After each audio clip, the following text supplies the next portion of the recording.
नफे सिंह राठी की हत्या के मामले में एक और वांछित आरोपी गिरफ्तार। झज्जर पुलिस व एसटीएफ की टीम द्वारा नफे सिंह राठी की हत्या के मामले में गाड़ी उपलब्ध करवाने वाले आरोपी को गिरफ्तार करने में सफलता हासिल की, जिस संबंध में शुक्रवार को पुलिस अधीक्षक झज्जर डॉक्टर अर्पित जैन ने पत्रकारों से रूबरू होते हुए बताया कि नफे सिंह राठी की हत्या के मामले में जो गाड़ी इस्तेमाल की गई थी, उस गाड़ी को उपलब्ध करवाने वाले आरोपी को झज्जर पुलिस द्वारा गिरफ्तार कर लिया गया है और वारदात में प्रयोग की गई i-20 को पहले ही रेवाड़ी रेलवे स्टेशन की पार्किंग से बरामद कर लिया गया है। पकड़े गए आरोपी की पहचान धर्मेंद्र पुत्र राजेश निवासी बिजवासन नई दिल्ली के तौर पर हुई है। आरोपी को पूछताछ के लिए 4 दिन के पुलिस रिमांड पर लिया गया है, ताकि यह पता लगाया जा सके कि आरोपी ने ये गाड़ी किसके कहने पर मुहैया करवाई थी। ये स्वयं भी आपराधिक रिकॉर्ड का व्यक्ति है और कई आपराधिक गैंग से भी जुड़ा हुआ है। इसको पता था कि यह गाड़ी किसी आपराधिक वारदात में प्रयोग होनी है। वैसे तो आरोपी पर पहले ही दिल्ली में 2 हत्या, जानलेवा हमला करने, अवैध वसूली करने तथा दिल्ली पुलिस से मुठभेड़ करने जैसे 5 संदिग्ध मामले आरोपी पर दिल्ली में दर्ज हैं। 37 थाना लाइन पार में एक आरोपी जो कि गाड़ी इसमें प्रयुक्त हुई थी, उसको देने में जिसका इन्वॉल्वमेंट है, उसको गिरफ्तार किया गया है, जिसका नाम धर्मेंद्र पुत्र राजेश, ये बिजवासन क्षेत्र दिल्ली का रहने वाला है और कल रात को इसको अरेस्ट किया गया है।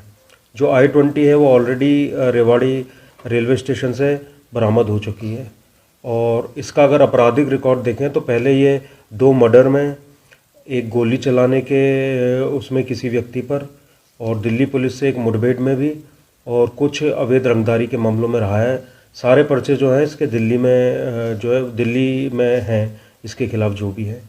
आज इसको पेश किया गया था और 4 दिन का जो है रिमांड मिला है। तो इसने जिसको दी थी गाड़ी, वो भी एक बीच में लिंक है, वो अभी आइडेंटिफाई करने में हम लगे हुए हैं और फिर कैसे वो जो गाड़ी थी वो हत्यारों के पास पहुंची, तो उस सारे इशू पे जो है कार्य चल रहा है। और ये एक महत्वपूर्ण इसमें जो है कड़ी था, जो कि गाड़ी सप्लाई में महत्वपूर्ण इसका रोल था और पुराना इसका आपराधिक रिकॉर्ड भी है। तो ये पूरी आशंका है कि कई जो गैंगस्टर्स या दूसरे लोग हैं उनसे संपर्क में था। तो वो जैसे भी 4 दिन की रिमांड में अब ये पूछताछ की जाएगी और उसमें आगे जैसे भी तथ्य सामने आते हैं उन विषय में आपको बताया जाएगा। सर, ये गाड़ी इसने बेच रखी थी या मुहैया करवाई थी? नहीं, ये गाड़ी का यही चीज़ अभी क्लियर नहीं हो पाई है। तो इसका ये कार्य था कि इसको किसी ने बोला था कि आपको इनको गाड़ी पहुंचानी है, जो पूरी चेन में एक लिंक था। तो वो सारी बात जो है अभी आगे क्लियर हो जाएगी। इसमें जैसे जैसे इससे पूछताछ होगी और जैसे ये तथ्य सामने आते हैं और फर्दर एविडेंस कलेक्ट होते हैं तो ये हम क्लियर कर पाएंगे कि इसने कैसे ये आगे गाड़ी दी। परंतु स्वयं ये आपराधिक रिकॉर्ड का व्यक्ति है तो निश्चित रूप से इसको मालूम था कि ये जो गाड़ी है इसको अपराध में प्रयुक्त होगी। सर, जो 2 शूटर गिरफ्तार हुए थे उनकी शिनाख्त परेड कराई गई उनसे घायलों के साथ? वो सारा प्रोसेस अभी चालू है, अभी वो रिमांड में है और वो सारा अभी करवाया जाएगा। कोई रेकी का खुलासा हुआ कि रेकी कैसे हुई थी, क्या मामला?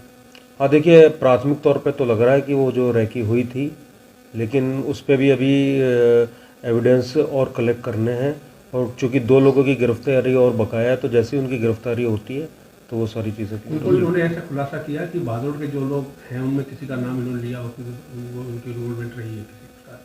देखिए, कुछ लोगों का संदिग्ध रूप से तो नाम आया है और मैंने फिर बताया कि अब जैसे एक ये लिंक मिली है जिसको अरेस्ट किया है कल, तो आगे जैसे भी अरेस्टिंग होती जा रही है और भी कुछ एविडेंस सामने आए हैं तो जो भी संदिग्ध है उनसे पूछताछ भी जारी है और जिसका इन्वॉल्वमेंट आ रहा है उसको हम अरेस्ट करते जाएंगे। सर, जो एफआईआर दर्ज हुई थी उसमें एफआईआर जो भी नाम आए थे, अभी तक किसी की भी आरोपी की गिरफ्तारी उस मामले में नहीं हुई है, तो कोई लगता है इस मामले को किसी? देखिए, उनसे पूछताछ अभी जारी है और जैसे सबूत आते हैं, अगर अरेस्ट वाले जो है एविडेंस सारे आते हैं तो उनकी भी गिरफ्तारी होगी। तो जीडीएस का भी मामला बताया था कि गाड़ी में जीडीएस लगाया गया था?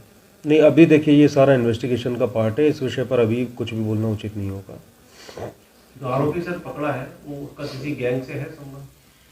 ये पहले जुड़ा रहा है कई गैंगों से, चूंकि ये तिहाड़ में भी रह के आया है तो कई और जो संदिग्ध नाम इसमें आ रहे हैं उनसे ही जुड़ा रहा है पहले। तो इसमें सर ये भी बताया गया है कि कुछ पैसों का लेन देन भी हुआ था, इसमें सुपारी जिसने दी थी, तो उसमें भी कोई रिकवरी वगैरह हुई है क्या? नहीं, देखिए, अभी जैसे जैसे इसमें आगे अरेस्टिंग होंगी, आगे पूछताछ होंगी तो इन सारे बिंदुओं पे भी क्लैरिटी आएगी और ये सारी बातें फिर आपको डिस्क्लोज की जाएगी। ठीक है।